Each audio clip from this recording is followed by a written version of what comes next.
This podcast is a proud member of Culture Box. Whether you enjoy geeky reviews, comedy, or original fiction, you can open up the Culture Box and find something excellent for your soul. Point your web browser to culturebox.media. This show is a part of Pop Americana. For more great shows like this one, please check the link in the episode description. Cartoons, the animated frontier. These are the voyages of the Cellcast podcast. Its continuing mission: to explore strange new cartoons, to seek out new animation styles and new creative storytelling methods, to boldly go where so few ever go again.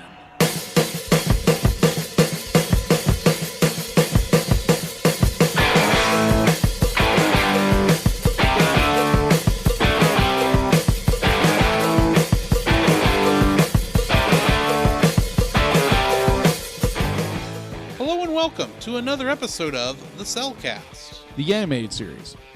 Joining me today is a man who's really hoping we're not talking, the plan does not involve hooks. Jacob. Oh, I hope not. Why, thank you. Let me introduce our co-host, a man who simply wants to marry the right girl. Welcome, Drew. Isn't that all what we all want right now? That is true. At least the two of us. By the way, ladies, we're single. Exactly. if us reviewing a little girl's cartoon is not evidence of this. Hey, maybe they just love Tangled. Be like, hey guys, hey, come over. Anyway. But either way, be like what I wanted to get to in that was the fact that Eugene has now been stuck to be like, marry this girl, this woman. I know. And it's just like, what? I saw the episode. Yeah.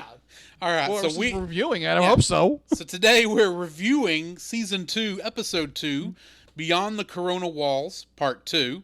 How many more 2s can we put in here?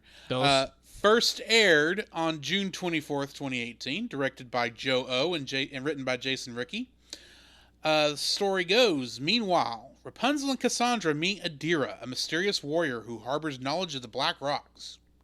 But their meeting is interrupted when Hookfoot arrives and reveals Eugene has been kidnapped. Rapunzel and the gang return to Varderos to find Eugene, only to learn about his engagement to Stallion, leaving Rapunzel heartbroken and regretting her decision on rejecting Eugene's marriage proposal. Oh.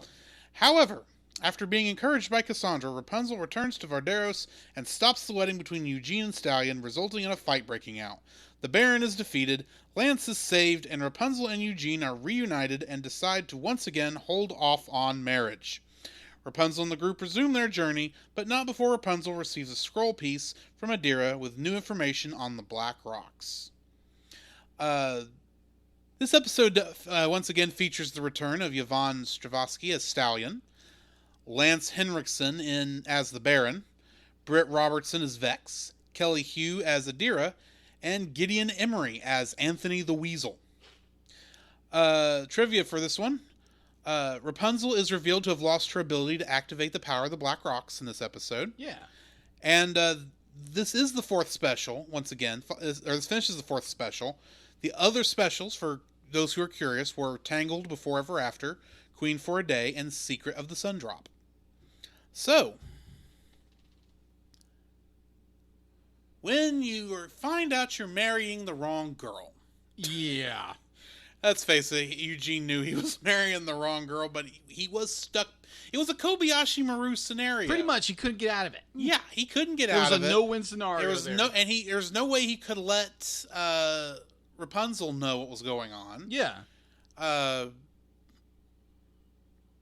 I mean, there was no way he could get out of it. He had to pray that Rapunzel would find a way to save the day. Oh, yeah. Like she normally does. Yes.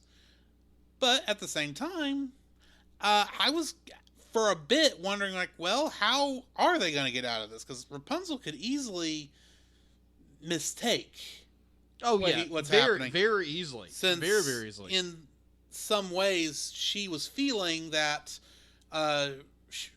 she was afraid that it might have been that her not answering Eugene on his proposal in the last episode might have been taken as a rejection, and maybe she was afraid that Eugene had given up and gone back to this other girl. Oh yeah.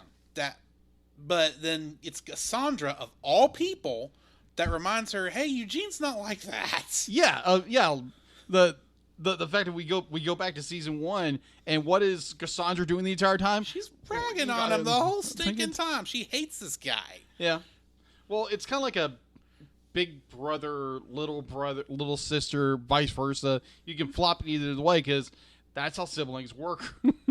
But they're not siblings. They're not siblings, but they kind of act like siblings. Maybe so. Only because they have Rapunzel in common. That is true. If they did not have Rapunzel in common, they would just hate each other and move on. Yeah, exactly. But they're kind of stuck together on this trip. Exactly. And it makes for some very comedic and very good moments later on. And I also have to say, I love Lance in this episode. Hey! As he's trying to survive against the toxins and the spider venom. Oh, Lance. And they get Shorty sitting there being like, oh, yeah, he's fine. Yes. It's like, dude, you're not looking so good. It's like, man, do you see the flies? Man, it's great. Okay, let me, do this. And it's like, okay, man. Oh, man, this is a crazy episode. It is. It's so good. I am curious if... after this episode, if Stallion's going to come back. Maybe. Because it would make sense for her to come back at some point. Because she would make a good villain for Eugene to have to deal with from time to time. Yeah. But, you never really know. That is true. Until you watch the episodes where she comes back, I would assume. Yeah, I do want to make a correction from last season. That my thought was that we would get Lady... What's her name? Lady Kane. Lady Kane. Yeah, I was under the assumption that Lady Kane and Stallion were the same person. So you're wrong. Yes, I am wrong. I will admit I am fully wrong because I thought for some reason that Lady Kane and Eugene were to be engaged. Apparently, I was wrong, so I wanted to make that apology up front and personal. All right. I will say, though, as I forgot to mention this on the last episode, because in my mind, she doesn't really appear till this one. Yeah. When they were... I tend to watch stuff with the subtitles on. Okay. Because I'm weird. And I'd like to point out that during all the flashback scenes at the beginning of the last episode, anytime they mentioned Eugene stealing the Baron Stallion, they spelled it Stallion. You know, like the horse. Yeah. Which is what you're supposed to think we're talking about. Yeah. But when they started mentioning Stallion's name last episode, and they were spelling it Stayln, I thought, now something's up. Something is up. Because they're... Obviously, this is not the same stallion we were supposed to think it was, but it's... And she shows up and go, oh. It's not a horse. It's not a horse. Person. It's a person. Well, she's kind of a horse's back end, but... Ouch! Agreed. I completely agree with you. She doesn't look like a horse's rear end, but she kind of acts like one. Well, she's got a horse's mane, at least. There is that. And she does apparently have access to a pretty decent wardrobe. True. But at the same time, it's like, you know what? I really don't like this girl. No, you're not supposed to. She is evil for evil's sake in most cases, I would say. Well, except that she does she's not just evil. She really, I think, is obsessed with Eugene. She doesn't want anyone else to have Eugene, especially not some princess from a tower who doesn't even bother to wear shoes. True. And I think that's why when she started putting this plan in place. Yeah. Because obviously she's got the Baron wrapped around her little finger. True. But interesting that she doesn't have a wedding dress. I noted. True. But anyway, it's a fun episode. It's definitely one to look forward to, and it's a great start off for this season. Agreed. Do you have anything else to add? Not really. The fact to be like you have, like you said before, that you have the not the tension, but rather when you have Rapunzel, she's second guessing herself and be like, why didn't I do this beforehand, and goes into her song. And there's a lot more songs in season 2 that I've noticed. But at the same time, it's like you said, it's the person you would never expect would step up for Eugene would be Cassandra. And I thought that was a very interesting perspective. And also going back to the first episode of season 2, I did notice I did mention, I forgot her name. Stallion? No. Adira. Thank you. I did mention Adira in that episode. I think she appears, but she doesn't really interact with anybody. Yeah, she just appears in what essentially is the after credits scene. Yeah. Even though it's before the credits. Yeah. So, yeah. This was episode 2.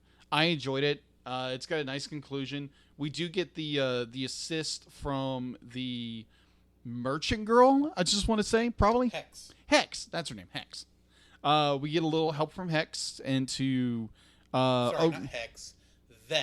Vex. Okay. Vex. We get a little help from Vex, who's the merchant girl who helps our heroes to overthrow the Baron and throw out all his scallywags from the town. And that leads into a very interesting episode 3. Right. So which we will be doing next time we'll be reviewing The Return of Quaid on our next episode. So join us then. Come, Jacob. We must prepare for next week. Prepare for what, Drew? The same thing we do every week, Jacob. Record a podcast. Oh, boy. So where can they find you, Jacob? You can find me on Facebook at Jacob B. Heron, also on Facebook at Jacob's Daily Art Corner, where I try to draw each and every day. I don't get to it as often as I like, but join me there. Also, you can find me on Instagram at Jacob B. Heron, on Twitter at Jacob Heron, and Letterboxd at Jacob Heron. So where can they find you, Drew? You can also follow me on Letterboxd at GGeorge759, Facebook as Drew Dodgen, my Facebook page where you can see pictures I've taken at Drew's Photo Bin. You can also follow me on Twitter at GGeorge759. You can email us at thecellcastpodcast@gmail.com. You can also follow us on Twitter at cast_cell. You can follow us on Twitch at twitch.tv/thecellcastgaming. You can also follow us on YouTube at Cellcast. Listen to our podcast on Apple Podcasts, Google Play Podcasts, Stitcher, Spotify, and your favorite podcast directory. You can also listen to us on the Movie of the Week podcast with Jim Heron, where we talk about live-action movies. And remember, Cell is a single L.